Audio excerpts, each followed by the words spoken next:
Whoever this doesn't relate to, you can click off of the video or just simply not watch it. And if this relates to you, I want you to leave a comment and tell me what you think about it, because this is very serious. And what I'm talking about today is toxic family or toxic friends or toxic parents and cutting them off.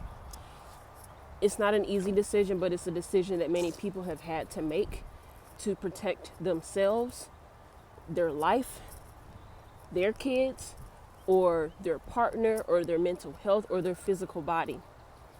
It's a decision that no one wants to make, but they have to make.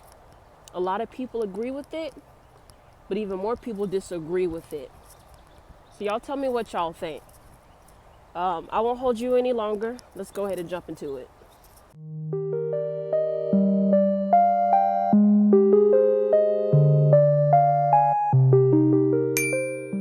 Okay, I need y'all to understand something and hear me out. No one cuts anyone off for no reason. You just don't do that. You don't do that. Anytime someone does something that big, or they make a big decision or a big change, it's for a reason. Something happened, right? And either that person is just not ready to say anything, or they know if they say something, nothing's going to be done about it. So the best option they have is to cut the individual off. And I'm going to come up with an analogy, and just try to understand me. But picture the person, the narcissist or the abuser, whatever you want to call them. Picture them with these monstrous claws, right? These claws are sharp, they're thick, and they're fatal. Any penetration to skin or paper or wood or metal, these claws can go right through it, right? Picture that. Okay, now picture these claws digging into the victim's chest, right? It's digging in the chest and it's churning the person's heart, right? That's how it feels when you're dealing with abuse, also while loving this person. That's also how it feels when you're cutting the person off. It hurts you, right?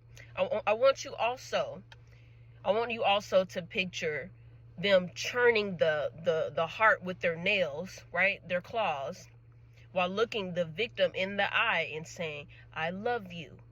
I care about you. You mean a lot to me. Or I don't want this. Or why aren't you talking to me? Or like the list goes on. Or I did all this for you. I clothed you. I bathed you. I did all this for you. I brought you into this world. I gave you so many things. I sacrificed so much for you. They're saying all of this, all while digging in this person's chest.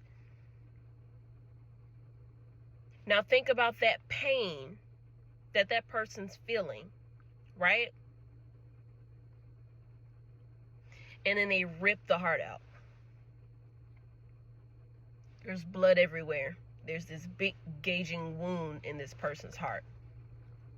So all those words that were said earlier, they're confusing and they almost mean nothing.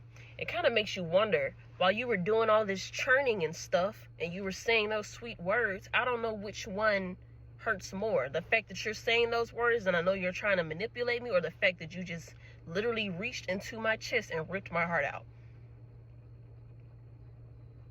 And let's just say the heart grows back, right? Let's just say it does grow back. Just in this analogy, the heart grows back, right? But every time you look in that mirror, you see that wound from where it was ripped before. And let's just say you see that narcissist again. I hope y'all are following me. You see that narcissist again, or that abuser. You know what they do? They start manipulating and using again. They get up close to you, right? And then they take those same claws, they rip into your skin, they dig deeper into your heart, and they keep churning, right? This is the second time this has happened. But now it hurts even more because it's the second time. They done opened up a wound that you've already let heal. You've already let become better. They ripped it open again. right? Because that's what that feels like when you let the abuser back in. So y'all don't tell me that people cut people off for no reason. That shit hurts. You don't want to do it. No one wants to do that. No one in their right mind wants to cut off someone that they love. You want them around. You want them around you. You want them around your friends. You want them around your kids. You want them around your partner. You want them around. But if they're constantly digging in your chest, and it's just an analogy for hurting you, or threatening you, or belittling you, or body shaming you, talking down on you, sexually abusing you, physically abusing you, emotionally abusing you. They keep doing that shit over and over and over and over and over and over and over and over again. Why would you want someone like that around you? Because at some point, nothing's gonna fix this. The heart may grow back, but that shit still hurts. And just thinking about the fact that it's possible for them to see you and dig into your chest again and rip your heart out right in front of you while you're watching. Just the thought of that, it hurts. You don't have to see them. You can hear their name, or you can hear someone talk about them, and you just feel the pain right here. You can only imagine them ripping out your heart like they've done many times before. But it's just something small. You're holding a grudge. But they're your mother, they're your father, they're your sister, they're your brother. This is family. That's why it hurts even more. This is someone I love looking me in the face and ripping my heart out repeatedly. And I'm just supposed to be okay with that? Suddenly, two wrongs make a right?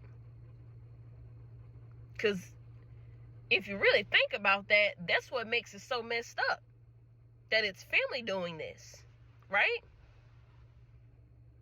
So instead of saying, I don't understand why they're doing this, or they shouldn't be doing this to me, you need to be trying to find out what the hell you did to make someone do that. And think about this. I've always noticed this, and other people don't.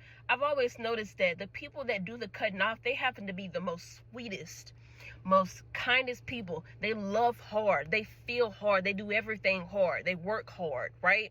They fight for what they believe in hard. But they're always the ones that end up on the back burner. They're always the ones that put other people first. So when it's time to put themselves first, they don't know what the hell to do.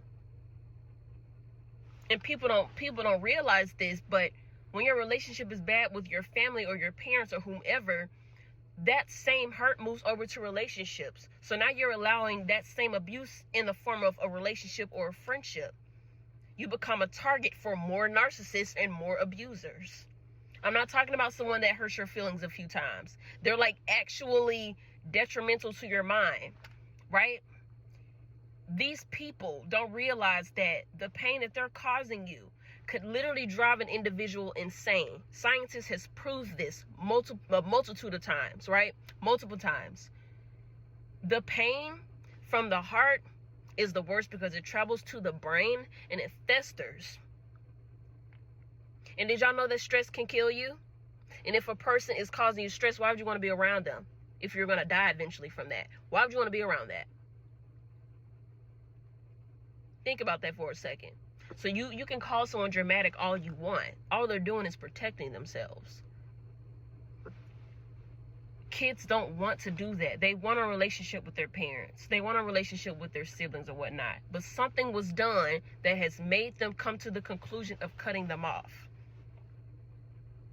And you can say they tried everything in the book, but nothing worked because you can't fix toxic. You can't fix narcissism. You can't fix abuse. You can forgive it, but does that mean you have to let the person in your life to rip your damn heart out again? Absolutely not. And for you Christians just want to bring up religion and whatnot, and God said he said this himself. You don't have to let someone in to hurt you again. In fact, he wants you to replace that pain with his love. So he never said run back to your abuser so they can rip your heart out again. He never said to do that. In fact, I would suggest you stay away from them. Because the last thing I want to hear is about someone having their heart broken so damn bad they died from a heart attack in their sleep. Or their blood pressure went up. Or they keep having panic attacks and manic episodes. or they're suffering from anxiety or depression or PTSD. They're so messed up in the head. They're so messed up in the head from the abuse, they can't even look at their own damn reflection in the mirror. But the second, I guarantee you this, the second they cut that individual off that keeps ripping at their heart with the monstrous ass claws, the second they do that, watch how bright that person becomes. Watch how smiley they become. Watch how much happier and more lightweight they feel. Because they cut off something that was hurting them. It can be physically or emotionally. No pain is better than the other. Pain hurts in whatever form it comes in. That shit is not cool. And my heart goes out to people like that. Because I know what that is like. I know what it's like to love someone, but they're like hurtful to you. They hurt. And what makes me so upset is that this is universal. This is something that happens to so many people, and that shows me that no one is trying. No one is trying. No one cares enough to break this generational curse, because that's what this is. This is a generational curse. This shit can travel from person to person. As long as everyone is having kids, that pain continues as long as everyone that's already alive is allowing that to happen. This person rips out their kids' hearts. Then that person grows up and they rip their kids' hearts out. And that person and it just keeps going. It keeps going for generations. And it makes you wonder when and who will wake up and fix that shit. Who? Who will get rid of those claws and heal themselves so they can get rid of that monstrous form so their kids feel safe enough to come around them? Who's going to look at their hand and notice that this is the hand that hurt this individual? And this hand is just an analogy because y'all know I'm very metaphorical. I don't mean a literal monster hand. I mean the verbal abuse, the physical abuse, the sexual abuse, any form of abuse. That shit is ripping at the person's heart. When will it end? Will y'all keep having babies and fucking up their minds and their hearts just to have them turn around and do it to their kids if they have kids too? That don't sit right with me. And y'all become so defensive. And you have to fight your own children. And you get so confused and surprised when they cut you off. Why would any child do that? Because it's always the sweet ones. It's always the ones that mind their business or they just love so hard. Why would someone so loving, someone so caring, someone that is giving their all, why would they just suddenly decide to cut you off? You had to fuck up. Like me, for example. I'm a loving person. And I don't say that to brag. Anyone that knows me knows I'm a loving person. But if Ree stops talking to you, you know you messed up. You know you did something real messed up. Because I don't hold grudges and it takes a lot to make me mad. So if I'm mad, you know you messed up. Because I forgive. And I let go and I move on. So if I don't talk to you or I don't come around, you did something. And it wasn't just one time. Because like I said, I forgive. You keep doing it. And you keep doing it. And I would bring it to your attention. And guess what? You keep doing it. So that shows me you don't care. You don't care enough to care. So why would I come around you? Just think about that. Why would someone as sweet as me, as loving? Like, think about that. Like, if you really know a person like the good, quiet kid that's always doing nice things for people, they just suddenly flip out on somebody, or they punch them in the nose, or they flip a table, or they cuss somebody out. You ain't never seen them react like this before. You know they ain't do it for no reason. Something happened. Because you know this kid. This kid would never do something like that for no reason. Somebody did something to them. Someone said something to them. Because they're not the kind of person to flip a table, cuss somebody out, or punch them in the eye. Something happened. And y'all are not thinking about that. Why did that person cut you off? something happened. You don't do that for no reason. Cutting someone off is probably one of the hardest things I've ever did for me, but it was the best thing I did for me. Because I could breathe. I stopped having nightmares. I stopped having panic attacks. My hair that was falling out from stress, it grew back. The weight that I lost, I started gaining it again. Me looking like a zombie, like I've said many times before, I started to look alive again. I could breathe. There were times where I couldn't breathe around this abusive person. I could not breathe, y'all. I felt like someone was literally ripping not just my chest out, but they had the other hand around my neck. And those claws I told y'all about earlier, those claws I told you about were literally digging into my neck, squeezing me. My eyes were bulging and veins were popping out. That's what that felt like coming around that person. Like they were trying to kill me. They were after me. And you can call me dramatic for that. That just means you don't understand or you're just being very bigoted. But think about that. Why would someone do that for no reason? So instead of you saying they did it for no reason, you need to be trying to find out the reason. Because no one does that for no reason. Kids love their parents. They can't help but love their parents. But they have to love themselves too. So let's just say their parents have made it clear that they don't love them or they don't care about them the way that they should. If that child does not love themselves, they don't have anybody. Because you can't solely depend on the love from another person. You got to love you too. You got to put your peace first as well. You have to make sure you straight. And I tell this all the time. You got to take care of yourself before you take care of another person. It's not being selfish. How you going to help the other person and you ain't got your own shit together? That's why it's right for you to get yourself together before you have kids. And even if it's too late, it's not. Get your shit together. And stop making excuses. And stop trying to play the victim when you're not the victim. If you want a relationship, it's not just going to come to you, baby. You got to make that shit happen. That's anything you want. It don't just come to you unless you just a lucky son of a bitch.